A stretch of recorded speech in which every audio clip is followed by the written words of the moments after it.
You're at home today? I am. Good morning. Good morning, good morning. Good morning, everybody. I'm just making sure. I'm sorry, I'm a little bit late. I got caught up with stuff. Essie, how are you? You out of the pool this week? Yeah, sitting on the side. We're good. Good. All right. So our unit today is develop and implement service programs. CHCCCS007. Do we all have it? 007. 007. That's exactly right. So this is as it says. It's all about working with your clients to develop and implement service programs. God, my hair looks nice today, doesn't it? It's wonderful. Shouldn't be so vain.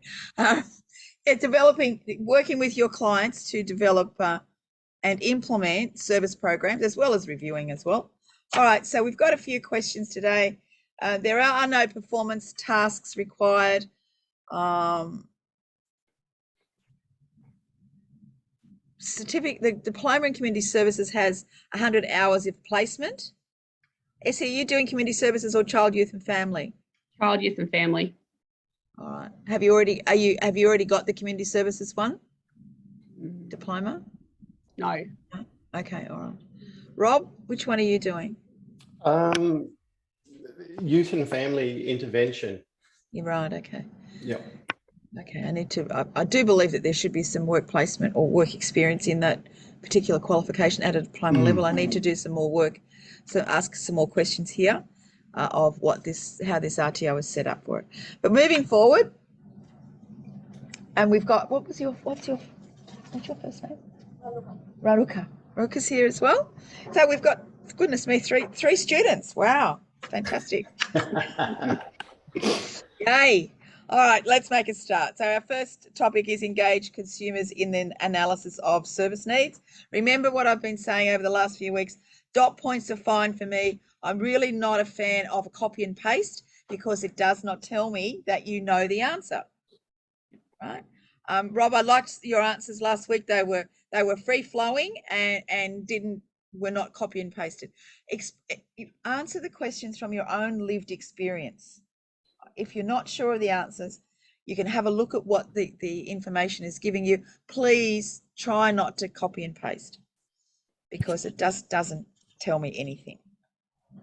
All right, you're working with a group of consumers with mental health issues, so put yourself in that particular program, specifically anxiety disorders, which everybody, man and his dog, seems to have these days. You are developing a service program to help them participate more fully in community and interact with others. So get this as your basis. There's a range of service options available to them. What are 10 of the strategies you can use to help them to participate and engage in decision-making process? How are we going to engage these we'll say they're young people for the point of it. Well, how do we interact with them? How do we engage with them? How do we get them to want to participate? We're allowing them time to make a decision. Are we giving them as much information as we have? Exploring options with them. So actually engaging with them, bringing them into the decision-making process and honouring. We're actually being what's called person-centred, I believe. Identifying the outcomes that they want, making sure they're understanding what we're talking about. So again, it's being inclusive, person-centred, checking that they are understanding, allowing them the time to assess what you're talking about. All that type of thing is what I'm after. Right, it's asking for 10. Don't give me 8, please. You can give me 11, but don't give me 8. So I have to send it back. I'm sorry. Are we on the same page? We're thinking, just if you were in this situation as a service user, how would you like to be included? What would you be looking for in inclusion? So we're talking about giving information about each option, but being person-centered in what we're doing, giving information, allowing time for decision, so not rushing people, providing relevant information, presenting real options, so don't be making anything up, exploring the options with them. So having, all those sorts of things is what I'm after. I've got Tiffany too. How are you, Tiffany? Good, thank you. Sorry I'm late. It's all right, I was late anyway. So that's okay. You're not late, really. Sorry, what question are we currently up to? Oh, 1.1A. Oh, okay. No, that's all right. I've been up early, so I've completed a fair bit of it this morning. Oh, well done. Okay. I'm down to 1.3A, so. Oh, well, you're well ahead of us. So you can go through and just clarify your answers to make sure that you're on track. I was saying before, Tiffany, what I'm happy for dot point answers. I'm happy for you to answer from your lived experience. I'm not a fan of copy and paste from the learner material because that doesn't tell me that you know anything. Okay. Okay. All right, our next one. If I'm going too fast, would somebody please tell me? Otherwise, I don't know. You're working with a consumer who is physically disabled, so it's somebody that may be in a wheelchair, developing a service program that meets their needs for recreation activities. You think they should choose a particular activity because it is the least physically demanding. Right, that's very bold of you. Should you tell them this? No. Thank you, Rob. No, you shouldn't. That's not your role. We're doing person-centered care. It's not your role to say, no, you don't do that, it's too hard. It's your role to empower people to actually have a go. So the short answer is no, but the next part is, should you tell them this? Explain. Okay? So don't just put the word no, that'll be sad, I'll have to send it back to you. Why? Because really what we need to treat this person as a person-centered support, give them the pros and cons, let them make an informed decision. It's not about you. You might be the case manager, but it doesn't mean that you know, that you in inverted commas God. Please let them have dignity of risk.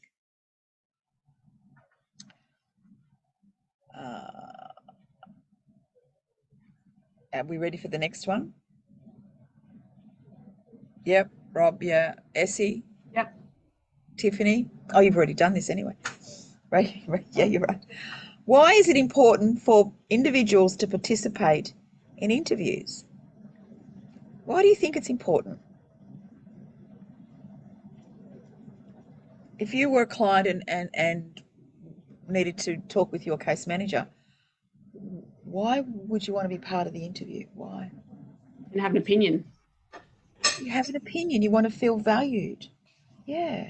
And people need to know what's happening around. Just put yourself in this person in a client's shoes. Need to be make sure that you are giving your clients opportunities to make decisions. That's opportunities to fully participate. It's empowerment.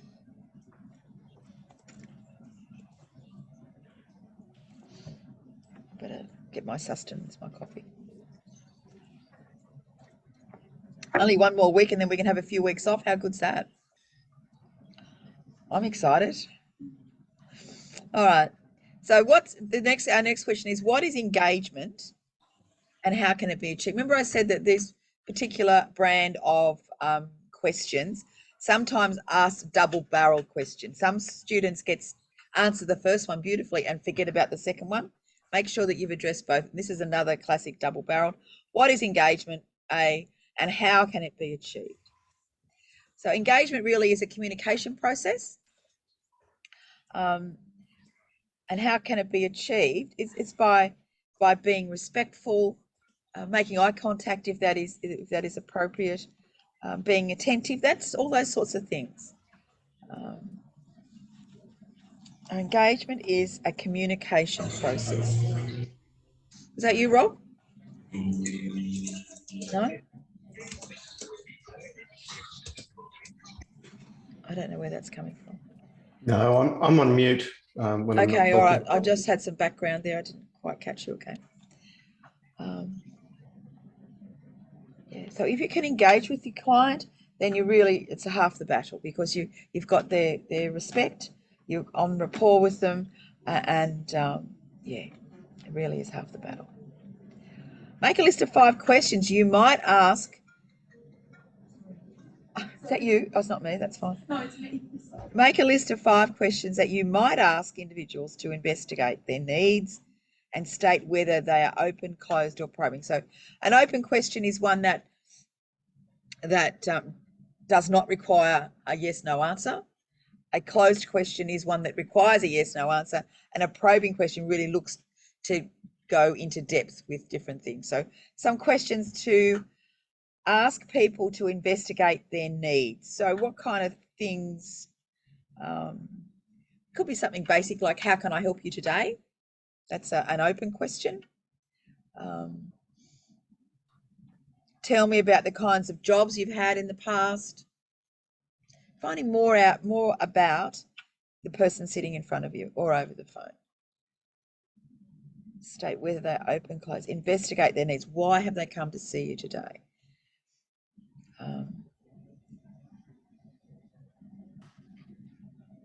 Are you able to travel to access services? Even something like, where do you live? What local transport is close to you? Those sorts of things. I think that would be. How can I help you today? It's a good open question.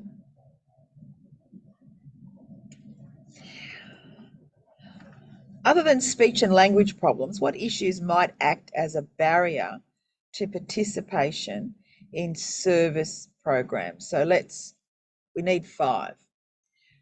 Other than speech or language problems, what issues might act as a barrier to participation in service? What ones can you think of? Mobility. Mobility, yeah. Homelessness.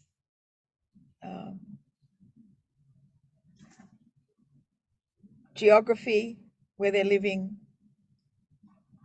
Access to technology. Not everybody has the internet. Morning.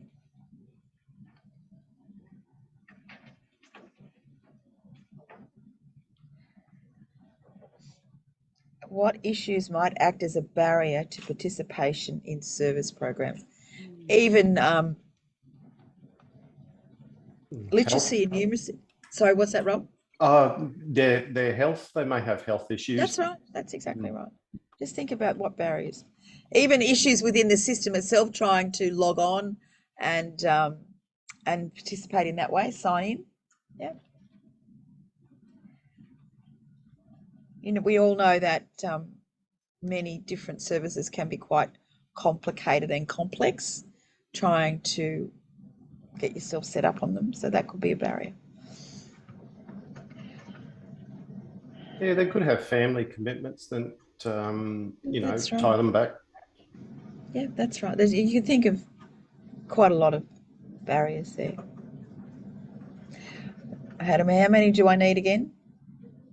5. Yeah.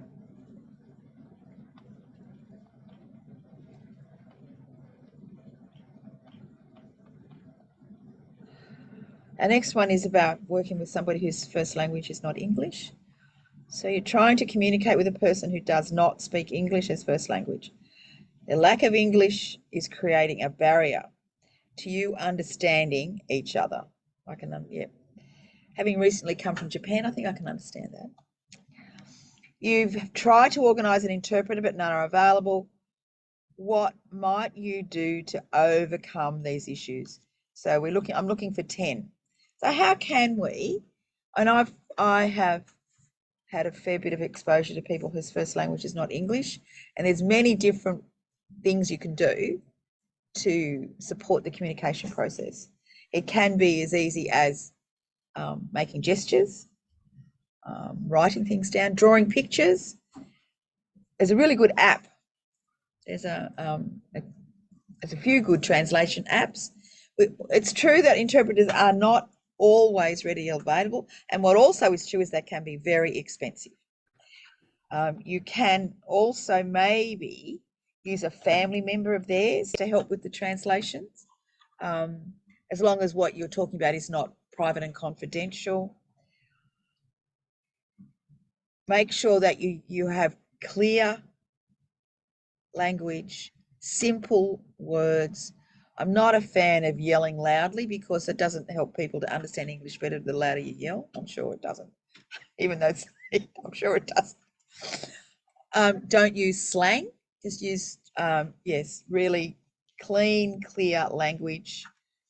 Allow people time to process what you've said, allow people time to ask a question. We can do a whole lot of pictures and drawings and gestures, hand gestures. I find that works quite well, has worked quite well over the past. You're being quite clear in, you don't use a lot of words, simple words, not big long ones. Try to maintain patience. So 10, please, 10 suggestions. Australian slang is the one that really defeats a lot of communication with people whose first language is in English. Some of our words are quite interesting. Stay away from slang and industry slang as well.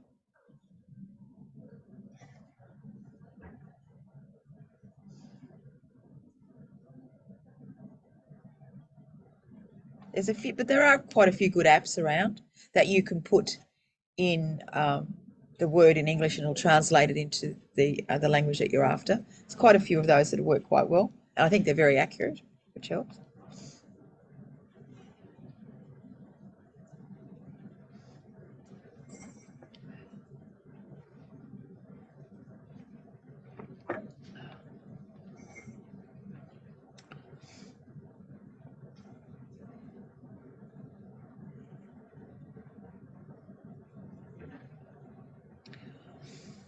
I'm up to 1.3C. Are we ready to start that one? Rob's fine. Essie, Tiffany? Yep, all good. Okay, all right. Okay. All right. How might you identify barriers in organisational processes and mechanisms to overcome them? What? How might you identify barriers in organisational processes and mechanisms to overcome them? When I contextualise it. So some ways that we can identify barriers is through consultation with consumers, and it's what they tell us, what barriers, and because some of the barriers may not be, we may not be aware of them because we're already in the organisation. So we need to consult with our consumers. In different ways we can consult. We can do it through questionnaires, through formal forums, face-to-face, over the phone, small group. There's a few different ways we can do that, or we can have informal approaches where it might be just an over the phone or just a pop in, or as somebody comes into the office and we have a chat with them there to find out what's happening for them.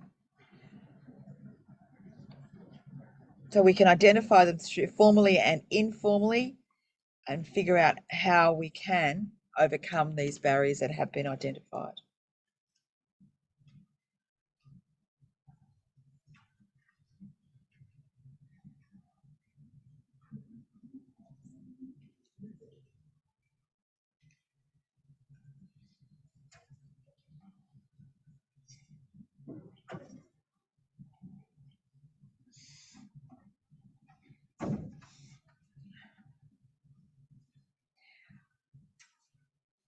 When should you monitor changing consumer needs and why? We are trying to be doing person-centered support. We need to make sure that we are satisfying our consumer needs. We need to monitor them ongoingly. So each time you see your client, see how things are working out for them. Is their case plan meeting their needs? All those sorts of things, because if we're not meeting people's needs, then we're not doing our job. Why is it necessary? Because we're trying to do we're trying to offer a quality service. People's needs do not remain the same. What they might have needed in a needs analysis 6 weeks ago could very well have changed by now. So we need to be on top of it. We need to know, and sometimes people don't speak up. They won't offer you information unless you ask. You need to make sure that the changing needs are monitored and catered for.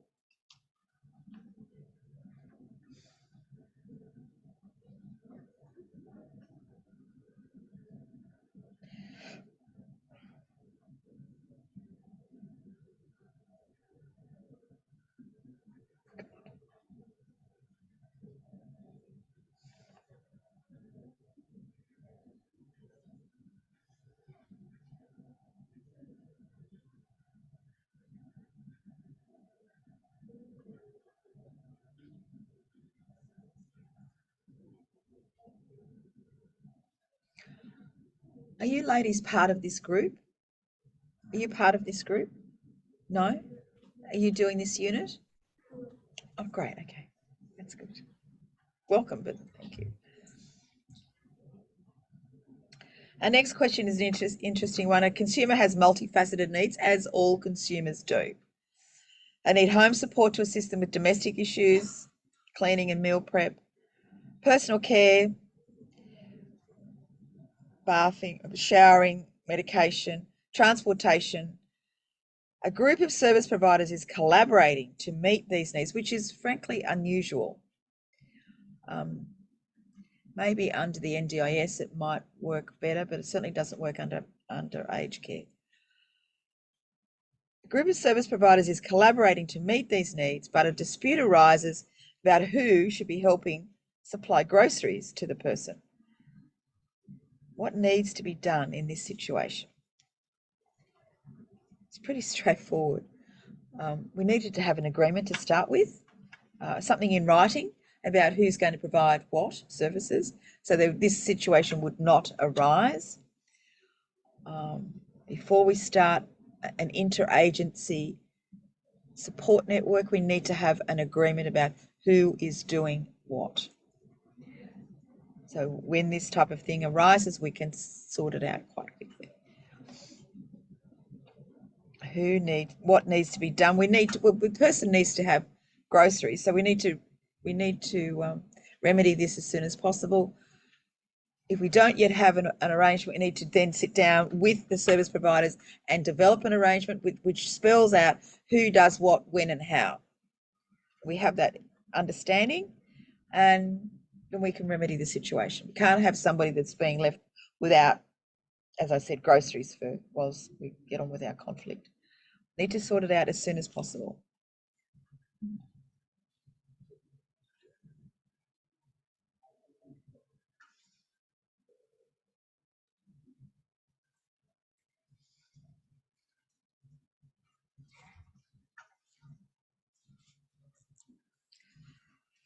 Following on from that, why is interagency collaboration needed? Sometimes different organisations have more capacity than others in different areas.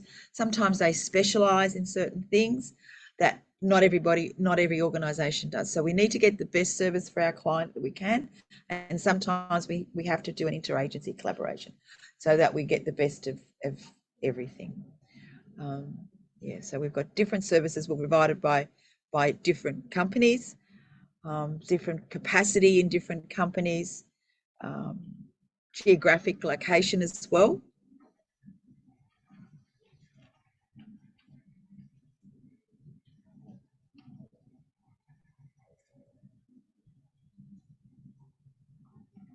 So collaboration will hopefully provide the best service, a targeted service for that particular client.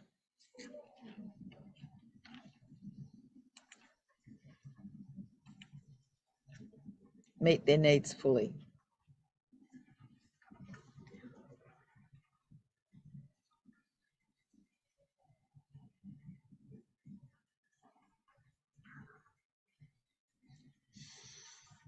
All right, just if you want to take time to review the answers to that section 1, that's fine. We'll take a few minutes now, and then I'll go on to section 2 in a couple of minutes' time. Let me know when you're ready to go on to section 2.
Will we have a look at question 2.1 now? Are we ready?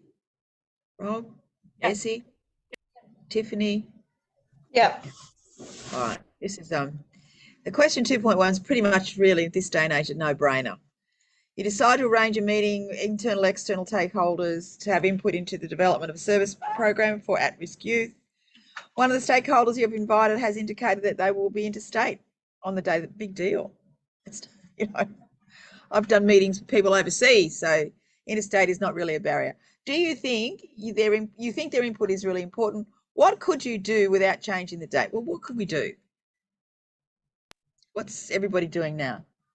Zoom meetings, electronic technology, just technology. It's no, you can do a Zoom meeting, develop a link and send it out to you. Maybe everybody wants to be on the Zoom meeting rather than coming face to face. It's a no-brainer, really. If they struggle with that, they could at least turn up via a phone call. That's right. That's exactly. Technology is your friend in this particular case. Really, that being interstate is really no longer a barrier, providing they're within internet access or something like that, or service access. So in the middle of the Northern Territory, that could be a bit tricky. However, you can't. If you're saying that their input is really important, you could send them the agenda, which they should have anyway, and ask them what they have to input in writing. They can send you an email maybe, but then again, they're still got to be connected to the internet. So, yeah. But I wouldn't be changing the date because it's too hard to get people together in the first place. Our next one is also about meetings. You've been asked to chair a meeting between internal, external stakeholders for the development of a service program. What is your role? Essentially, the role of the chair is to be the gatekeeper. You are there to ensure that the agenda is being followed and that conversation flows and that's relevant to the agenda. So you are the gatekeeper. We're not there to waste time. You are to keep everybody, inverted commas, in line.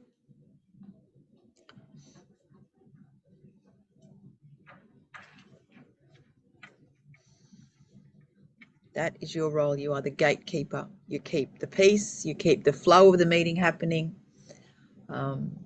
Yeah, all of that.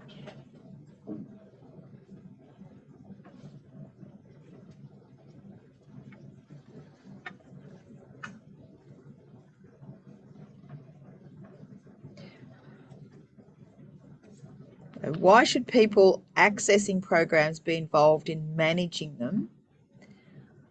We can encourage service users to be involved in management implementation of service programs. Why? I guess it's about inclusion. They don't have to run them. I'm not asking them to run them. I'm asking them to have input. So they feel like they've got ownership to the program rather than being on the receiving end, that they have part input into the management and the content. It's about control that meets their needs. So that type of answer is what I'm after.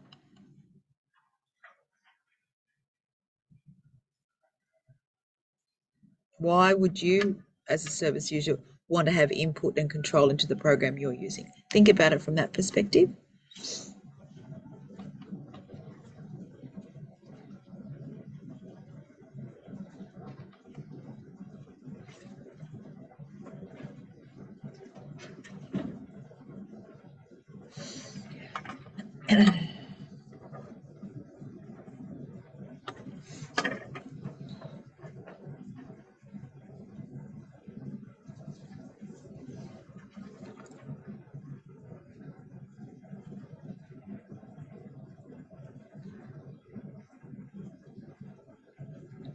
Our next question is, a person is unemployed and as a result cannot pay their rent.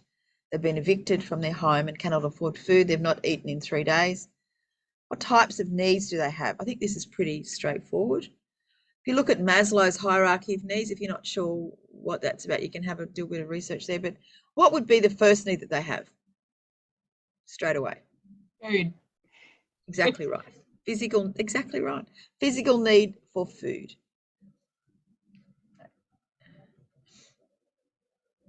Physical need for food. What's another need that you can see that they've got? Safety. Safety in what way, Rob? Through what way? Yeah, they need they need somewhere safe to live. They can't just stay on the streets. That's exactly right. They need accommodation. They need accommodation. They need money. They do. That's some sort of funding. Yeah.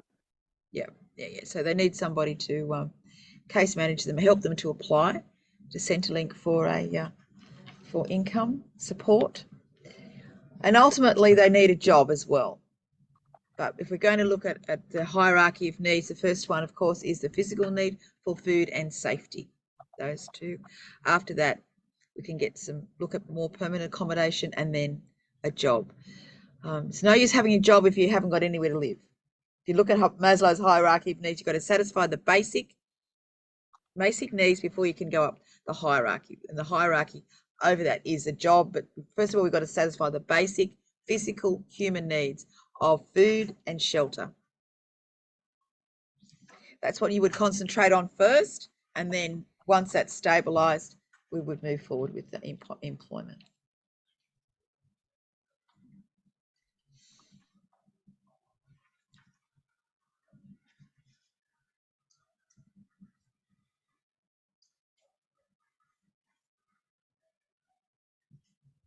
Next one is, how do people differ? Goodness me, I'm expecting some really exciting answers for this one. Okay. I need 10. Don't give me 5 or 6. How do people differ? We've got gender, age, cultural background, interests, languages. Life experience. It's a very, very broad question. You'll have no problem at all giving me 10, I'm sure. Religious belief, sexual orientation. It's very, very broad. Education level.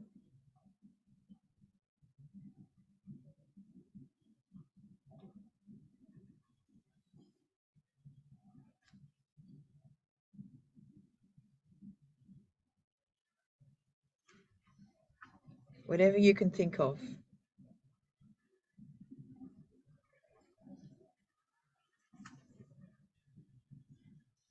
Skills and experience. It's a very broad question. You'll have no problem at all answering that one. Where can we find information about people's rights? Now, people's rights should be within our organisation's codes of conduct and policies and procedures. They're also detailed in legislation, both state and federal.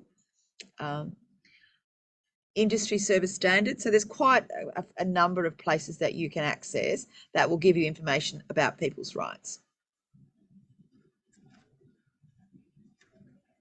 Starting really with your organisation's policies.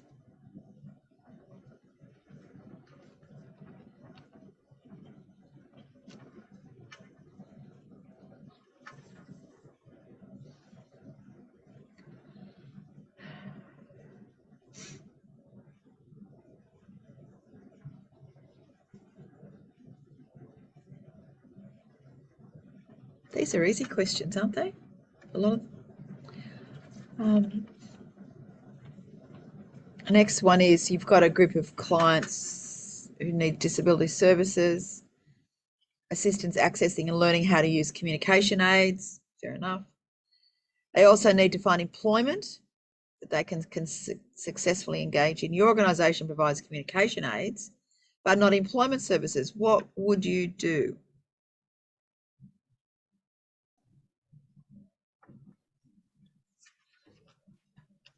Seek other organisations that help with the employment. Yep, that's right. But specifically, it's got to be a DES, Disability Employment Service. Yeah. Short term is a DES. So put that into your answer and that's fine. That's where you would be referring them, because that is their field of expertise.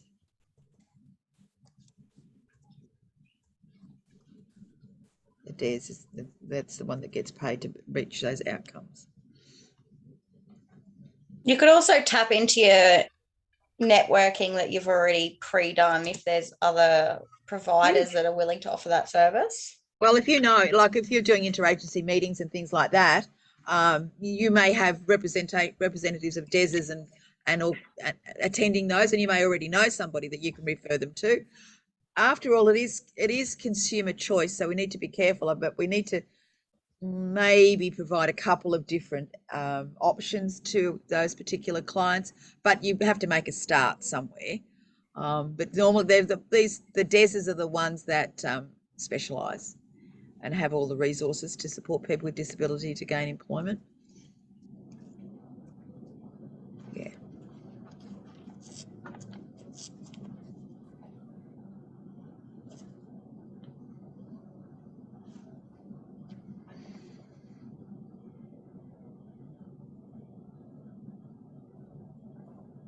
As you can use your network as well, but certainly the DESs are the main ones that are funded anyway to provide the support for employment.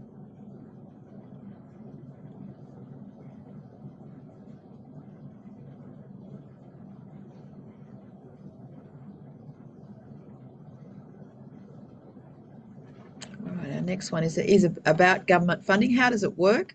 So we have different kinds of funding. We have state and federal funding for community services programs. It's not a lot of funding happens at the local council level. In Victoria, I think more than anywhere else, they used to be funding some local government, mainly Australia-wide, it's state or federal government funding. So how does it work? How does it work? Usually, the government will advertise the fact that there's money available to run certain programs. The organisation applies for that and proves to the government that they either A, have current experience or recent experience of providing similar or the same services, and have capacity to do it. So you've got to prove to the government that you can provide the service that they're after. There's particular criteria that you are given that you need to answer in order to be successful.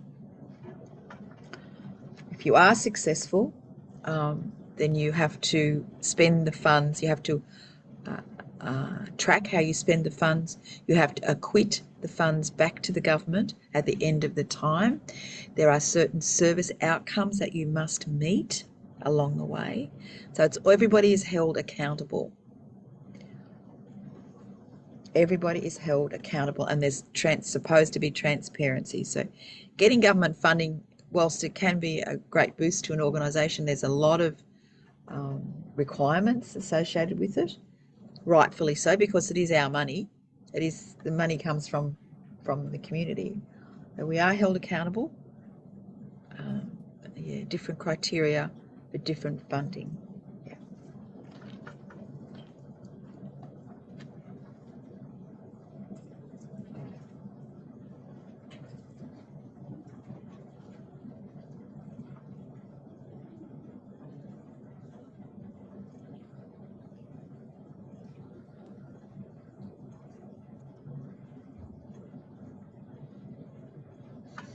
How can an organisation secure financial resources, which is all about money? Again, you can do that through government funding. If you are a not-for-profit organisation in Queensland, you could apply to the gambling fund, depending what resources you want. In New South Wales, they have the similar fund where money is set aside from the proceeds of poker machines and things like that. You've got to be a not-for-profit organisation. There's different ways. There's different also institutions that can provide funding to particular organisations, but you have to make sure that you use that funding exactly as it's been directed. Do you get government funding? Yeah.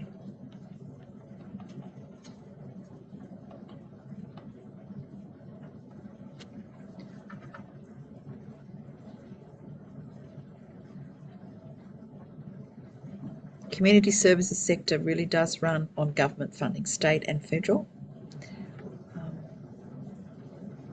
There's not a lot of user pays.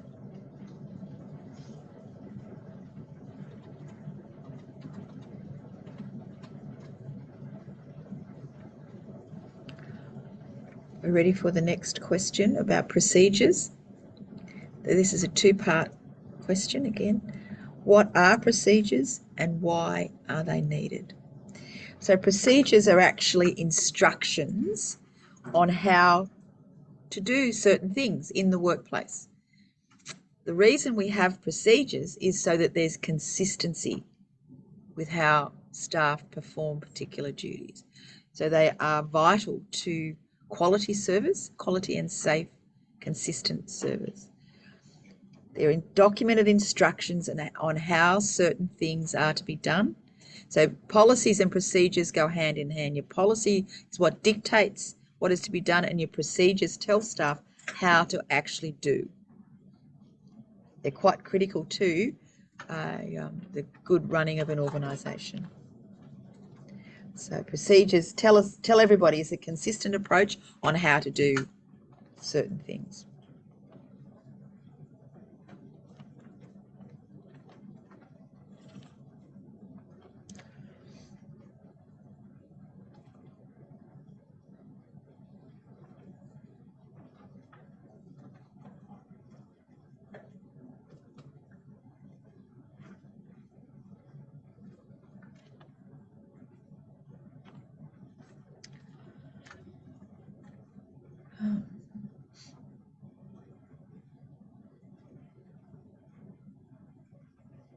Our next question is about creating a survey or a feedback form. Well, good, go for it. You can be as creative as you like. You can make your form as big as you like, but don't make your work too hard. Don't get overly involved. If you can find an existing survey or feedback form from another organisation, I'm happy for you to upload that. That's fine, as long as it fulfills the criteria and that it actually gives people a chance to give feedback about some services that they've been receiving. You can have generalised terms if you like. So, for example, are you satisfied with the way the agency manages its business, how it handles accounts, or you can do very satisfied or not very, all the different little levels. I don't mind. This is an interesting exercise for you to do, but don't overthink it. As I said, if you can find an existing one that's fine, you can upload that. Don't spend too much time on it. All I need to know is that you've got an idea. We've all done surveys. If you've ever stayed anywhere, even just accommodation surveys, forget about the services for community service. Anything you do where the organisation knows that you're there, you get, well, I do anyway, I get surveys. If you go to dinner and you say you've logged in, we all get them. So we know what they look like. As long as you've got opportunities for people to tick different boxes so they can actually have a say in what services they've received, and that you as an organisation get a good idea of how the quality of your service is going. That's all I need.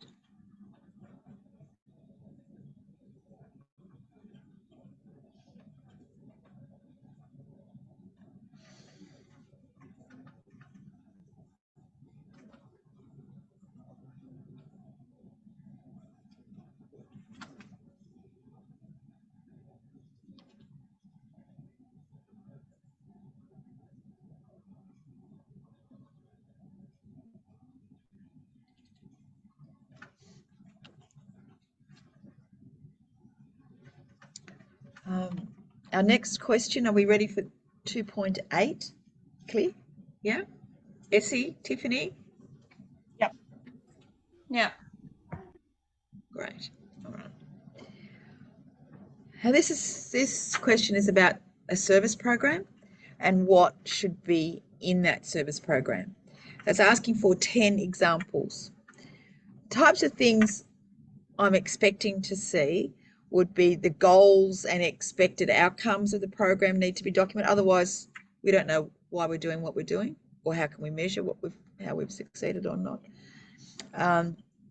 So the goals and expected outcomes, strategies to meet objectives, how we're going to do, what resources need to be taken into consideration, what staff, how much money we need to run it, timelines. So this service plan keeps us accountable to the client and to our funding body. Performance indicators, how do we know that we've succeeded?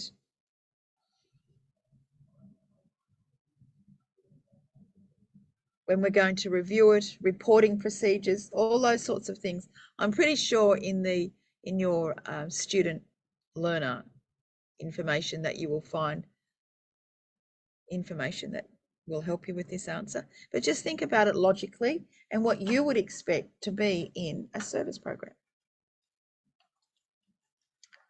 Goals and outcomes, how we're going to do it, what strategies are we going to develop to meet the objectives? What resources do we need to be successful? Timelines, how long will the plan take? What feedback will you get and how will you get it? So this is the structure of the service plan, the one that helps us, that guides us in our delivery and development and delivery and monitoring of it.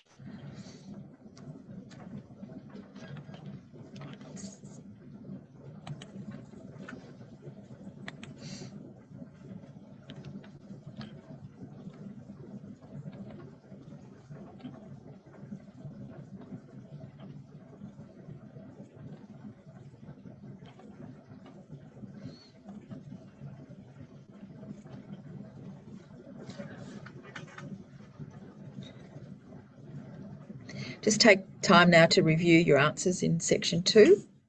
We'll give you a few minutes and then we'll go on to section 3, if that's okay.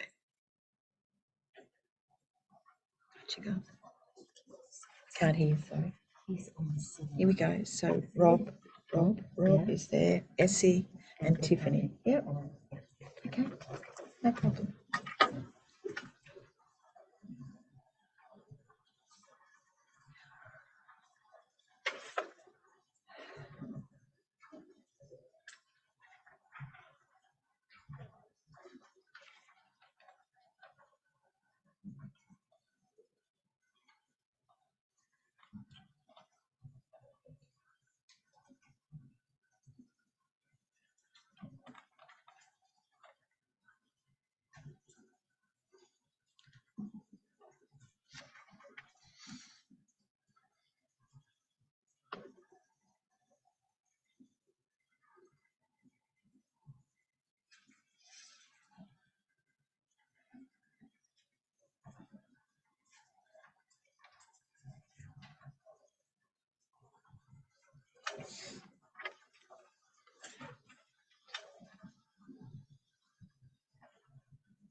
Are we ready for section 3? Yep, I got 1 yes. Yep. I've got 2, 3, 4 yeses. Great. Interesting question here. Write a job description. Please don't. Sorry. It's really not part of your role in the workplace anyway to write a job description. If you can get around this one in a sensible, mature way, that's fine. What we've got to do is make sure that we get a job description for the right role. So write a job description that communicates the role and responsibilities of a person who might be involved in the delivery of a service program. It's a very broad field. You could probably pick anything. You can go online and find a job description. Just think about what the role is that you're going to write a job description about, or search a job description for. It could be a service program is such a wide, it can be anything from a community support worker role. It can be even the receptionist that people come into the office and talk with. It would not necessarily be a case manager, because we actually don't do the hands-on necessary development involved in the delivery of a service program. So it's really as broad as you want it to be. Don't go to the trouble of creating a job description, please. I'm sure there's plenty online, and you might even have some in your little repertoire.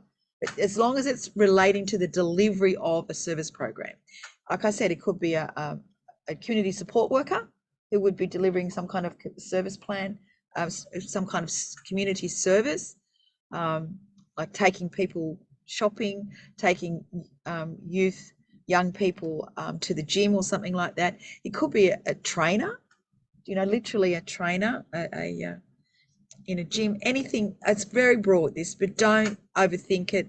Don't go to too much trouble. If you can find one easily, just do it, because it's not actually part of your role that you're training for that you would write a job description.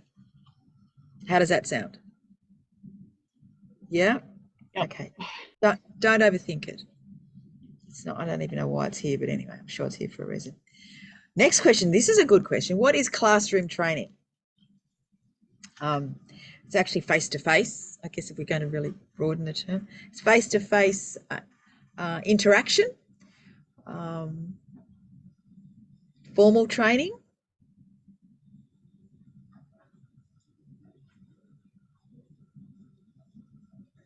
but it is a face-to-face. We can use it in the workplace. We can bring employees together.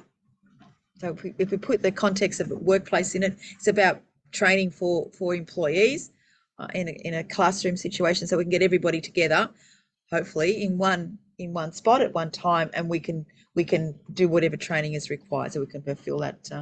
And it also allows for the exchange of information between staff and a shared learning. So that is classroom training.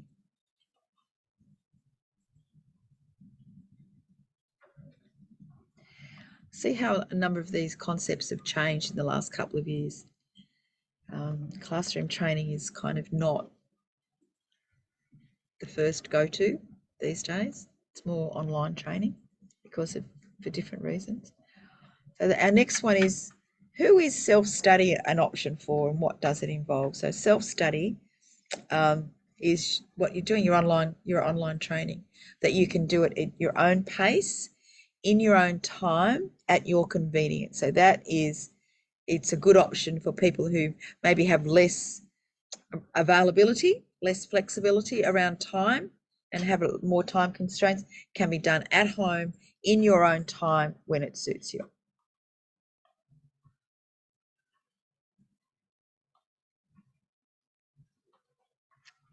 As we all know.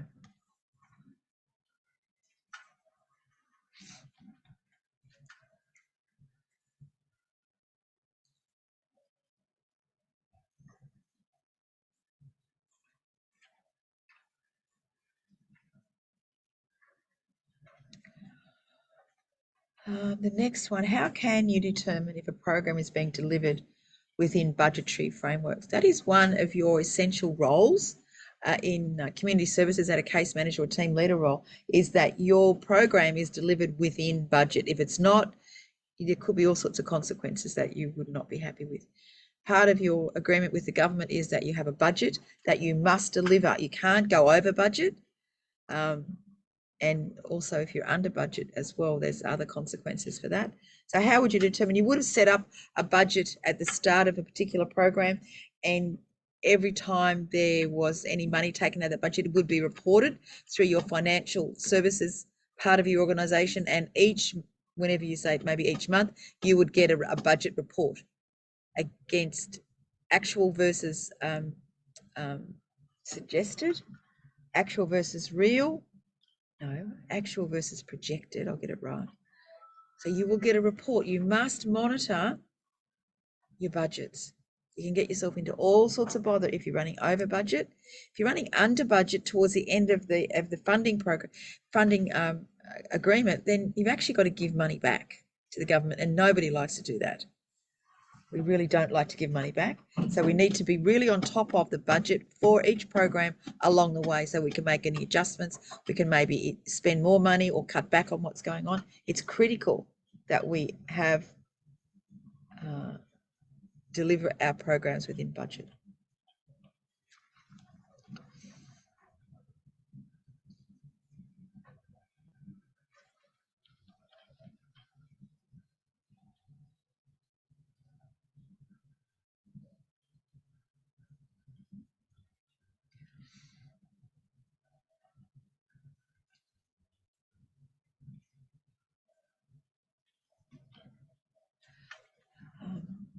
Our next question is, you want to gather feedback from a group of service users who are participating in a program to improve parenting skills. So it actually is a very specific program.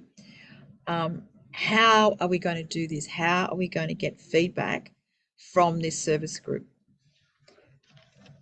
You can do it in many different ways. You can do by observation of the differences in their parenting skills, the changes. We can have interviews with them, with the service users.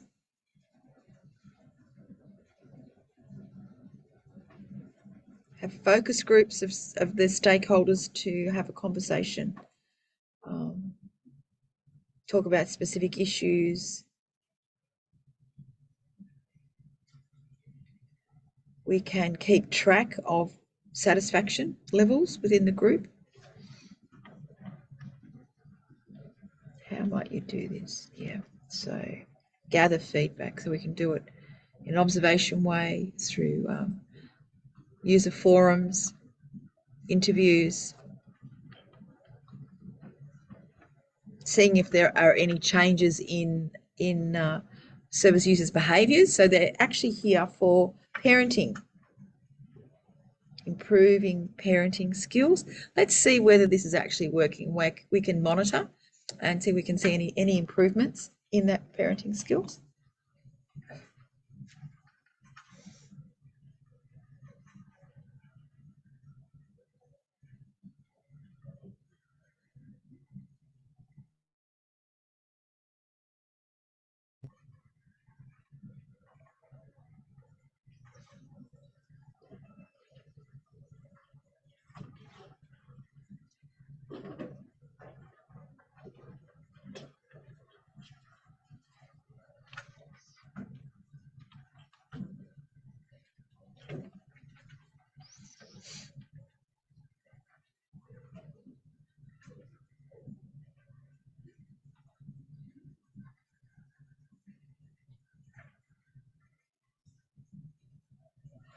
Are we ready for the next one?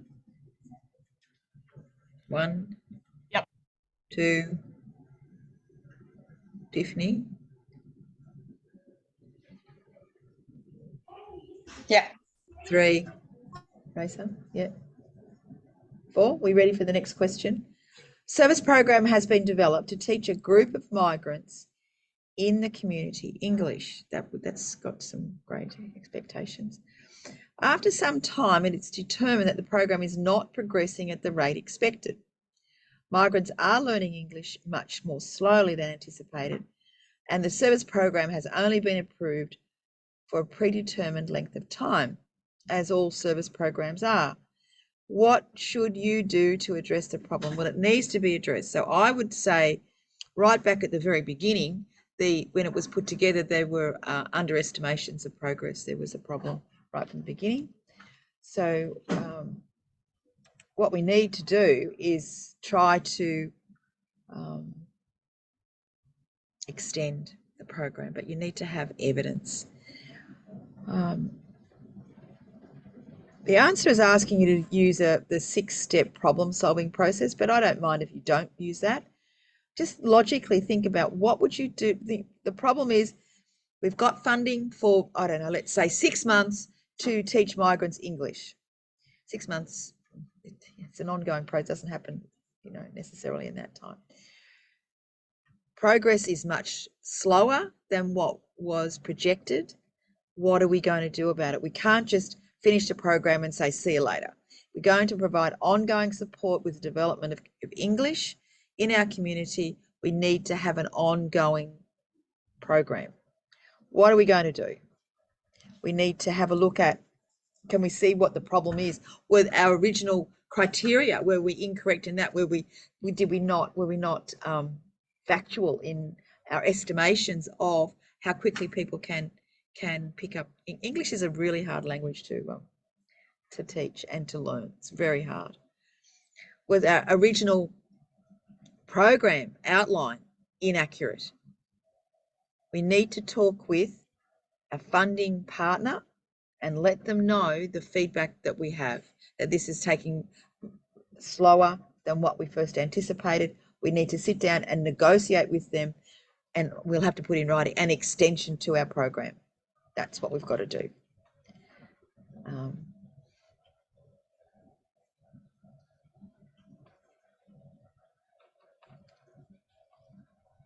That's what we've got to do. So we need to make sure, go back to our grassroots situation. What did we say? What did we put into our program application, our funding application? Talk to our funding body, let them know that progress is not as quick as what we anticipated, so that we're all on the same page, and then we can start negotiating an extension to our funding. That's the best way we can do it. You can't just say, oh, too bad, we made a mistake, see you later. It's not good for your community to do that. Government departments are used to organisations coming to them and saying things like, something's gone wrong. I know I said this is going to happen by a certain time. I need to review our outcomes. Can we sit down and talk about it? Sometimes they're just going to say, sorry, no, there's no more money. And if that's the case, then there is no more money. But if you get in early enough, when there is still some funds around, you can probably renegotiate the outcome and the funding amount and duration. So don't just go, oh, too bad, throw your hands in the air. It's not how you support your family, your community.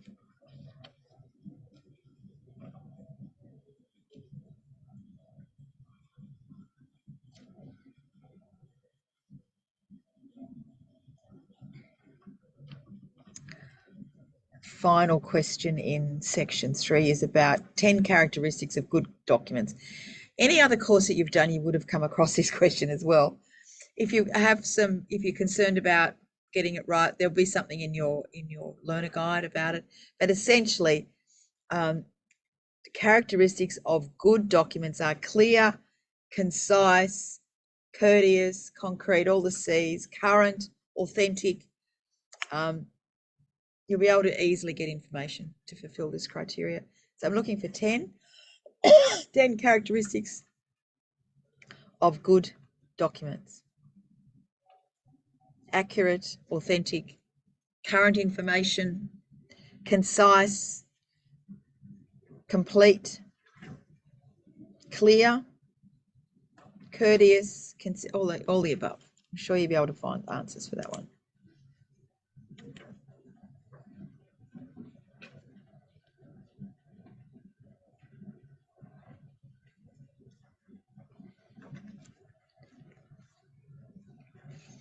I'll give you some time now to review the answers that you've done to section 3. Please ask questions if you've got any clarification that you need. Happy to give you some further information or point you in the direction. Will we have a break? It's 10 past 10. Do you want to have a break? I have to head off at probably about 10:30. I've got to take the kids into town. Okay, so will we continue or? Yeah, we'll continue for. We'll continue till 10:30. I don't want you to miss out, Essie, even though you'd be able to Thank see you. Appreciate it. Oh, we're very considerate. Yeah. This is all the consumer based. Yeah, go the mum. That's right. All right. So maybe we'll have a full break at 10:30 because that'll be the end if we continue now. So would you like to do that? We'll just continue we'll go on to topic 4. And I'll just give you a minute to further I've got topic 4 and I've got topic 5. So we'll see how we go. Sometimes my screen doesn't. Oh, yes, I see.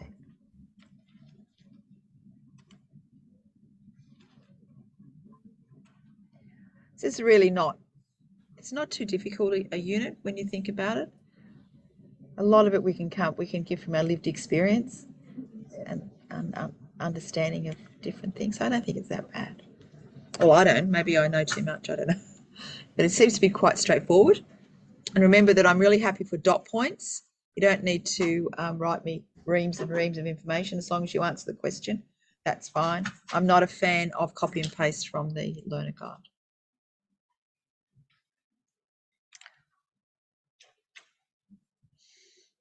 Oh, are we ready for section 4? Yeah, I've got a nod. I've got a couple of nods. All right. What characteristics do good goals have? So they're this is referring to the SMART program. So specific, measurable, achievable, realistic, and time-based are the requirements for good goals. It asks you, it asks you to provide an example of a SMART goal. So your example could be that you want to finish this course within a particular length of time. Make it specific. What your goal is that you finish your diploma in community services, measurable by a certain time. Put your date down. Make sure it's achievable, it's realistic, and time-based. So it doesn't have to be that particular goal. It can be anything in your life or anything in your work life. I don't mind. But it does ask to provide an example of a SMART goal.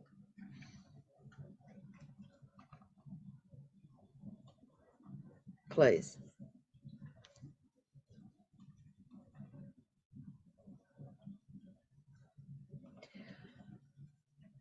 Another one, this one is further about goals. Provide at least 3 reasons a program might not have capacity to meet objectives. Well, maybe the objectives were unattainable in the first place. Maybe there's the funding is short term. So thinking about our English program from before, maybe the funding is too short. We can't meet the goals in there or the objectives in there. Maybe I don't have the staff to deliver it, the staff with the necessary skills to deliver it. Yeah, so things like that. So it's about time, about all the usual things, time, money, all the resources you can think of, time, money, and people. May not have capacity to meet the objectives. Maybe the objectives were not achievable in the first place.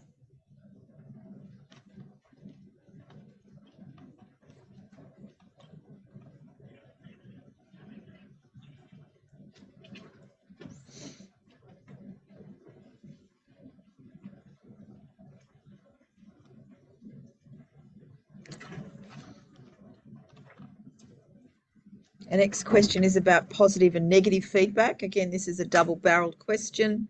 Explain the difference between positive and negative feedback, A, and B, why is it necessary to evaluate feedback? So positive feedback is what it says. You know, it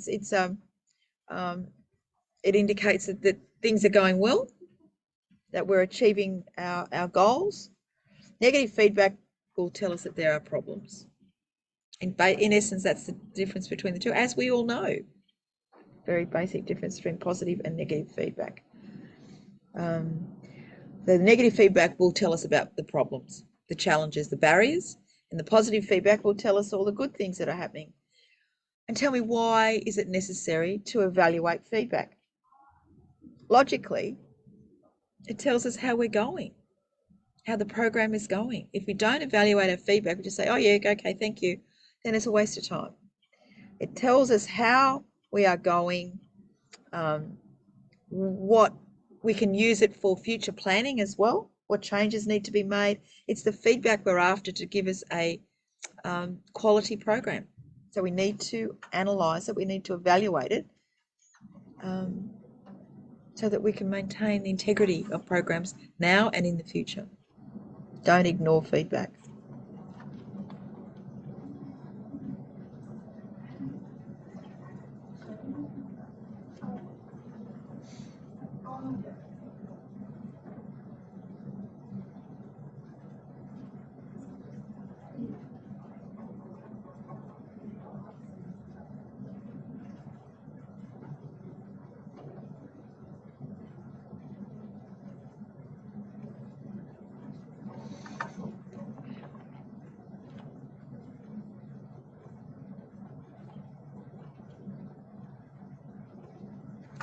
our next question is, what questions should you ask before implementing changes? So I'm not a fan of change for change's sake.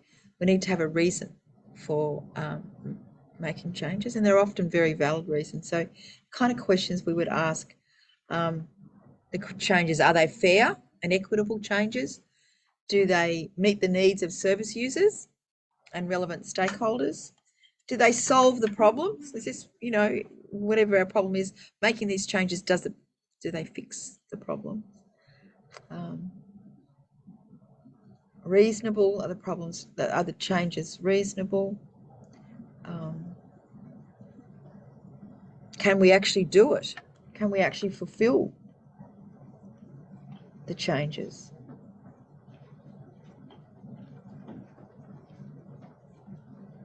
How much disruption might these changes make?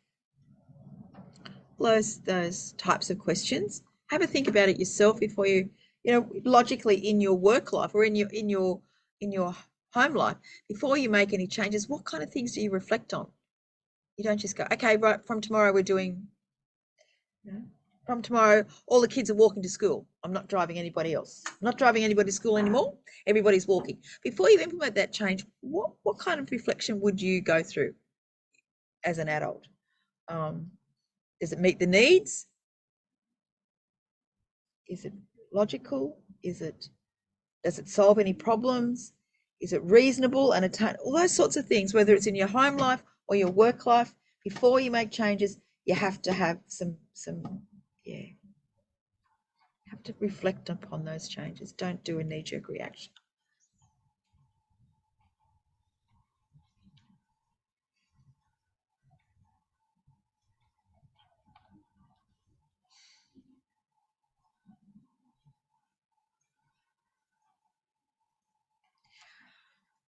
What 9 pieces of information? Well, they're very specific, aren't they? Will you need to document if you change or modify a program? The thing is that when you've got a program, you've normally got it using government funding. There's not a lot of not a lot of user funding here. Government funding, you are accountable to your funding body for the use of your funds. If you're going to make any changes, you're accountable for. You've signed an agreement with your funding body about how the whole program. If you're going to make some changes, we need to put it in writing. The type of thing that we need to write about is, what are we changing? What date will the changes commence? Who's going to do them? How will those changes improve the program? When we're going to review all those sorts of things, that holistic look at changes, but you have to keep written records because that's what you'll be asked for. All changes or modifications to programs, because you're changing your agreement with the government, need to be recorded. It says 9. It's things along the lines. Tell me what they are. Tell me what the changes are. What issues are being addressed. What date will the change commence? Describe the modifications. Tell me what exactly is going to. So you've really got to be very, very specific about recording these changes, modifications. Who's going to do them? How are these changes going to affect the outcome of the program? So what are the outcomes? When actually the change was identified that we needed it, as well as when we actually started the change, when we're hoping to achieve the outcomes, the new outcomes, and how we're going to review it and when. So it's just keeping a detailed log of work to be done when you've noticed that there are some changes, that things are not being achieved. You've got to modify a program. You are accountable to the government. You need to make sure that you keep detailed responses.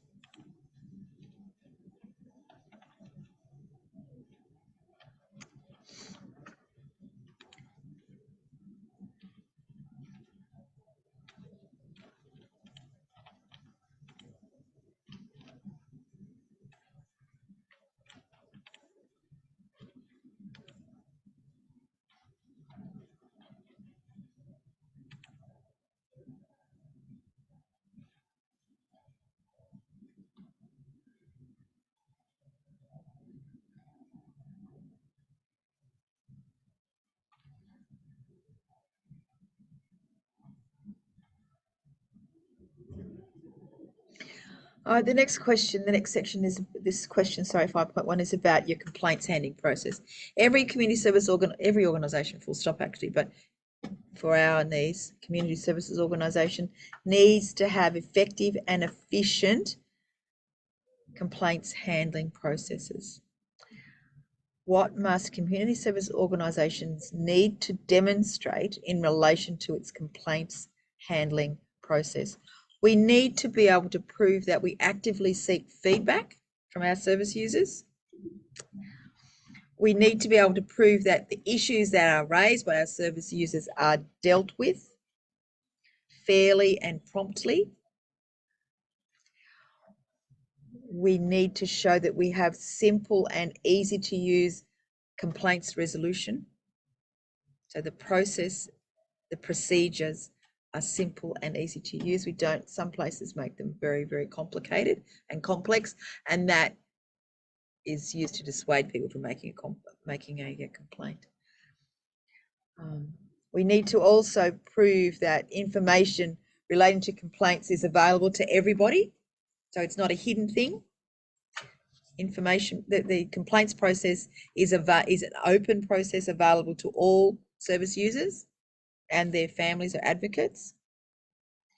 We also need to be able to prove that any complaints that are unable to be handled internally have a referral process to external agencies. So ideally what we do is we solve our complaints situations internally first. That's what we must do, is solve things internally first. It's only when they can't be resolved to the satisfaction of the consumer or the service user, whoever that person is, the complainant, then it can be sent external to outside the organisation. If you try to do that first, whoever you're trying to send it to will normally say, sorry, prove to me that you have tried to handle this complaint internally before you go external.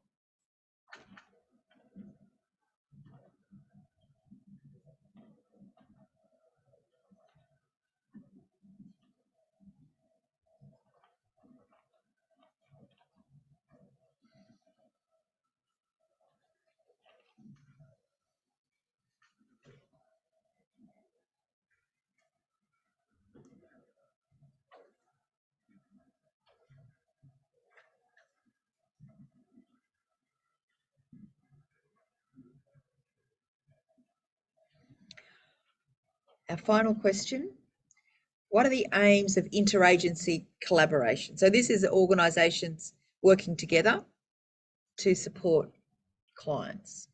Asking for 5, don't give me 4, please. So ultimately it's about providing a timely response to client needs.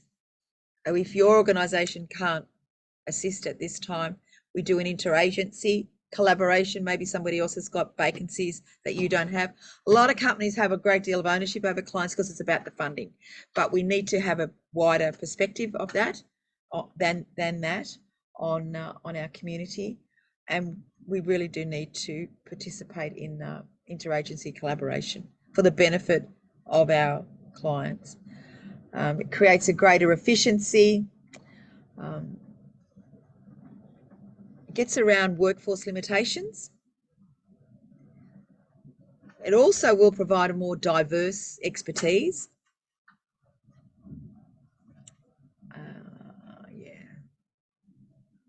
It can ensure speedier access to care requirements.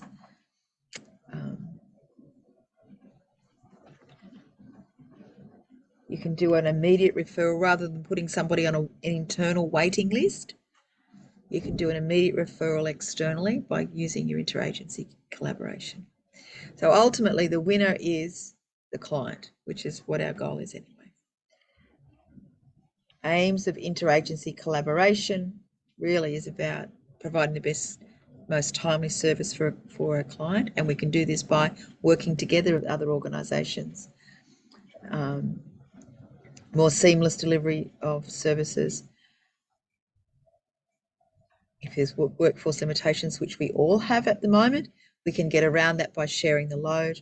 We can provide more diverse expertise as well in the problem solving and the provision of support.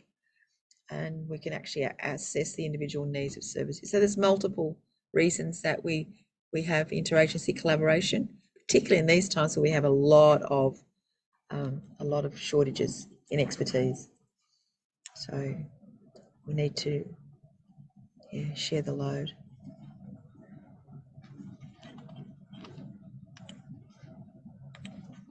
Now there are, in the performance tasks, there's nothing for you to do. I'm the one that answers all of that. I know in previous times you may have been given role plays and what have you, but that's not the most efficient way to run this unit. So there are no performance tasks. Yeah. What questions have you got?